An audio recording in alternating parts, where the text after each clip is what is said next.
নমস্কার বন্ধুরা, পম্পার কিচেনে আপনাদের সকলকে স্বাগত। আজ আমি একদম ইউনিক পদ্ধতিতে অপূর্ব স্বাদের একটা রেসিপি আপনাদের সাথে শেয়ার করব। এই রেসিপিটা একবার হলেও ট্রাই করতে পারেন। এই রেসিপিটা একবার বানিয়ে খেয়ে দেখবেন, অপূর্ব খেতে লাগে। একবার খেলে বারবার বানাবেন, আর যাকে বানিয়ে খাওয়াবেন সেই আপনাকে ভীষণ প্রশংসা করবে।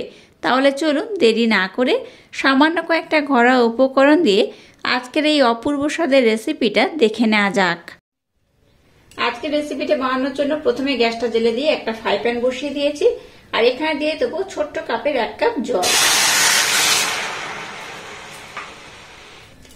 এবার ওই কাপের মাপ করে এখানে আমি গুড় নিয়েছি 1 কাপ। যে কাপের মাপ করে আমি জল দিয়েছি সেই কাপের মাপ করে 1 কাপ এখানে আমি গুড় নিয়েছি।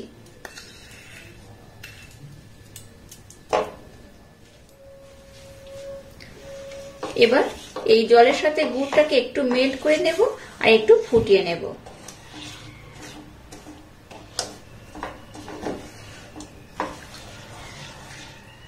এর মধ্যে সামান্য একটু এলাচ পাউডার দিয়ে দিলাম।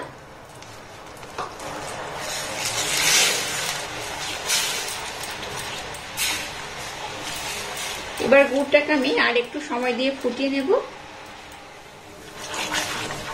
গুড়টাকে দেখুন আমি কিন্তু একটু ঘন করে ফুটিয়ে নিয়েছি। এবার দেখুন যে কাপের মাপ করে গুড় নিয়েছি সেই কাপের মাপ করে 1.5 কাপ এখানে আমি নারকেল কুড়ানো নিয়েছি, এটাকে দিয়ে দেব।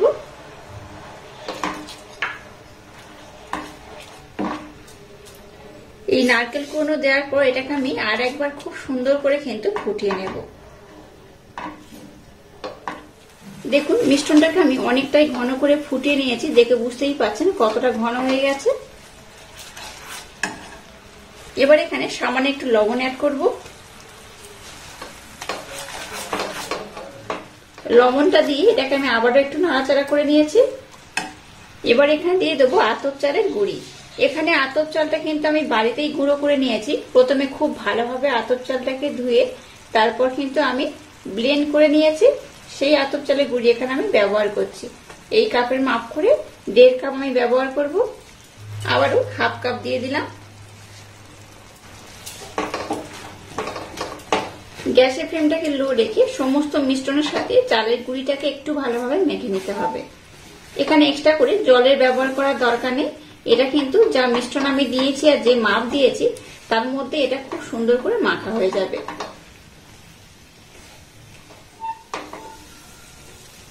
এইভাবে হাতটা দিয়ে খুব সুন্দর করে কিন্তু ডলে ডলে মেখে নিতে হবে। গ্যাসের ফ্লেমটাকে লো রেখে কিন্তু এই প্রসেসটা করবেন। এইভাবে এটাকে কিন্তু নাড়াচাড়া করতে করতে দেখবেন একটু টাইট হয়ে যাবে। আর এই মিশ্রণটাকে একটু টাইট করেই বানাতে হবে, তাতে করে কিন্তু আজকে যে রেসিপি বানাবো একদম পারফেক্ট হবে। দেখুন এটাকে আমি 5 মিনিট সময় দিয়ে একটু নাড়াচাড়া করে নিয়েছি, তাতে করে কিন্তু মিশ্রণটা আগের থেকে অনেকটা টাইট হয়ে গেছে। এবার আমি গ্যাসটাকে বন্ধ করে দেব। এবার এই মিশ্রণটাকে আমি একটু হালকা ঠান্ডা করে নেব, তারপর আমি নেক্সট স্টেপ আপনাদের সাথে শেয়ার করব।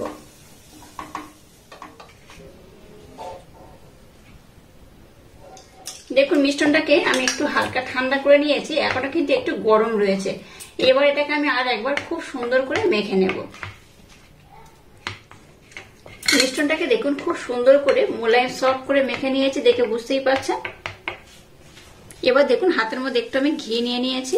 এবার এখান থেকে অল্প করে মিশ্রণ আমি নিয়ে নেব। এবার মিশ্রণটা নিয়ে হাতের মধ্যে এইভাবে একটু চেপে চেপে গোল করে নেব। গোল করে নিয়ে এইভাবে একটু আমি চ্যাপটা করে নেব। এই দেখুন এইভাবে চ্যাপটা করে নিয়েছি। এবার দেখুন আর একটা প্লেট আমি নিয়ে নিয়েছি। এই প্লেটের মধ্যে একটু আমি ঘি লাগিয়ে দেব। এবার যেটাকে চ্যাপটা করে নিয়েছি সেটাকে নিয়ে নিলাম। এবার দেখুন এইরকম একটা শেপ আমি নিয়ে নিয়েছি। আপনাদের হাতের কাছে যেমন শেপ থাকবে সেইভাবে কিন্তু বানিয়ে নিলেই হবে। এইভাবে দেখুন আমি একটু কেটে নেব। এই অংশটাকে বাদ দেব না, আবারও কিন্তু একইভাবে আমি সুন্দর একটা ডিজাইন করে নেব। আপনারা আপনাদের মনের মতো করে ডিজাইনটা বানাতে পারেন। দেখুন কত সুন্দর দেখতে হয়েছে। এই দেখুন এইভাবে কিন্তু সবগুলোকে আমি সুন্দর করে বানিয়ে নেব।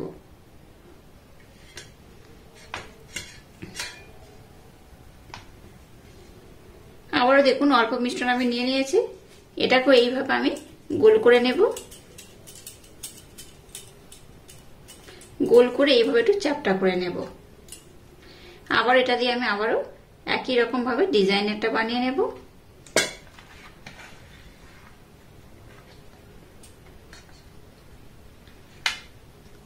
এই দেখুন, এইভাবে একটু পাতলা করে বা মোটা করে আপনাদের যেমন পছন্দ সেইভাবে কিন্তু বানিয়ে নেবেন। তো এইভাবে প্রথমে আমি সবগুলোকে বানিয়ে নেব। দেখুন আমি সবগুলোকে খুব সুন্দর করে বানিয়ে নিয়েছি। এবার দেখুন সাদা তিল নিয়ে নিয়েছি, এখানে অল্প করে আমি সাদা তিল নিয়ে নিয়েছি। এবার দেখুন এই যে একটা নিয়েছি, এর একদিকটা আমি তিলের মধ্যে দিয়ে দেব। এইভাবে একটু প্রেসার দিয়ে দেব, তাতে করে কিন্তু সাদা তিলটা খুব ভালোভাবে এর মধ্যে সেট হয়ে যাবে। এই দেখুন, এবার হাত দিয়ে এইভাবে একটু কিন্তু নাড়াচাড়া করে নেবেন, তাতে করে দেখবেন খুব ভালোভাবে এই তিলটা সেট হয়ে যাবে। এটা দেখতেও খুব সুন্দর হবে, খেতেও কিন্তু খুবই মজাদার হবে। দেখুন কত সুন্দর দেখতে লাগছে। এইভাবে কিন্তু সবগুলোকে আমি সুন্দর করে সাদা তিলের মধ্যে ডিপ করিয়ে নেব। দুদিকটা করার দরকার নেই, যে কোনো একদিক ডিপ করিয়ে নিলেই হবে। এবার দেখুন এইভাবে চেপে চেপে একটু ডিপ করিয়ে নেব।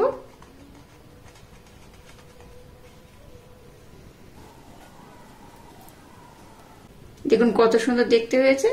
আর এইভাবে সবগুলোকে সুন্দর করে বানিয়ে নেব, তারপর আমি নেক্সট স্টেপ আবার আমি আপনাদের সাথে শেয়ার করব।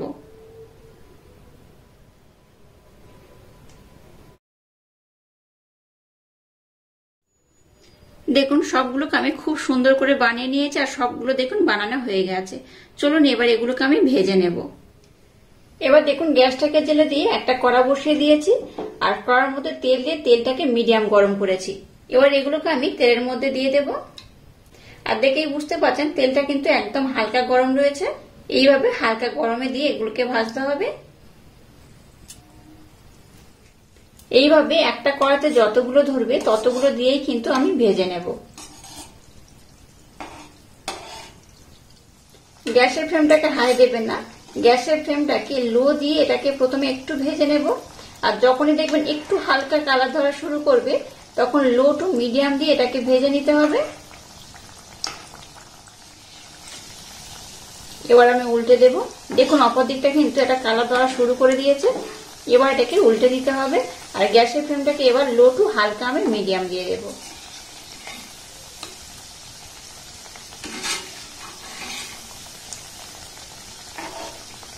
এটাকে আপনারা একটা ইউনিক স্টাইলের পিঠেও বলতে পারেন। আজকে যে রেসিপিটা আমি আপনাদের সাথে শেয়ার করছি, এই পিঠেটার ভিতর থেকে কিন্তু বেশ নরম হয়, আর বাইরে থেকে কিন্তু বেশ মুচমুচে হয়, অসাধারণ খেতে লাগে।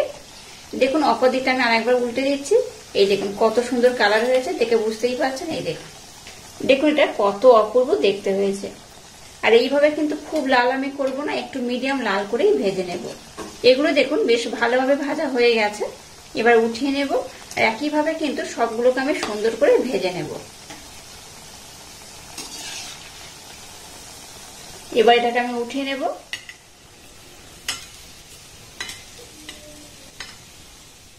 দেখুন এগুলোকে আমি খুব সুন্দর করে বানিয়ে নিয়েছি। এটা কিন্তু বাইরে থেকে মুচমুচে হয়, আর ভিতরে কিন্তু বেশ নরম হয়। আর এটা গরম রয়েছে, গরম অবস্থায় কিন্তু বেশ অনেকটাই নরম লাগবে। আর যখন এটা একদম ঠান্ডা হয়ে যাবে, বাইরে থেকে দেখবেন বেশ মুচমুচে হবে। এই দেখুন যেগুলো আমি আগে দিয়েছিলাম সেগুলো দেখেই বুঝতে পারছেন, বা আওয়াজটা শুনে বুঝতে পারছেন কতটা সুন্দর আওয়াজ হয়েছে। বাইরে থেকে একটু ক্রিস্পি হবে, আর ভিতরে কিন্তু বেশ নরম। বাচ্চা থেকে বড় যাকে বানিয়ে খাবেন সেই আপনাকে ভীষণ প্রশংসা করবে, আর একবার খেলে বারবার বানাতে বলবে। আমি একটা ভেঙে দেখাচ্ছি, দেখুন কত সুন্দর হয়েছে। এই দেখুন বাইরে থেকে বেশ মুচমুচে, আর এটা তো গরম রয়েছে, ঠান্ডা হলেই আরো টেস্টি হবে। আর ভিতরে দেখুন কতটা নরম, কতটা তুলতুলে, দেখেই বুঝতে পারছেন কতটা অপূর্ব হয়েছে। আর এটাকে আপনারা কিন্তু খুব সুন্দর একটা বিস্কিট কিংবা বলতে পারেন একটা পিঠের রেসিপি। আর আজকের এই অপূর্ব স্বাদের রেসিপিটা যদি আপনাদের ভালো লাগে, তাহলে চ্যানেলটাকে লাইক, শেয়ার, কমেন্ট এবং সাবস্ক্রাইব করবেন, আর পাশে থাকা বেল আইকনটা প্রেস করে দেবেন। তাহলে টাটা, আবার দেখা হচ্ছে নতুন কোনো রেসিপি নিয়ে।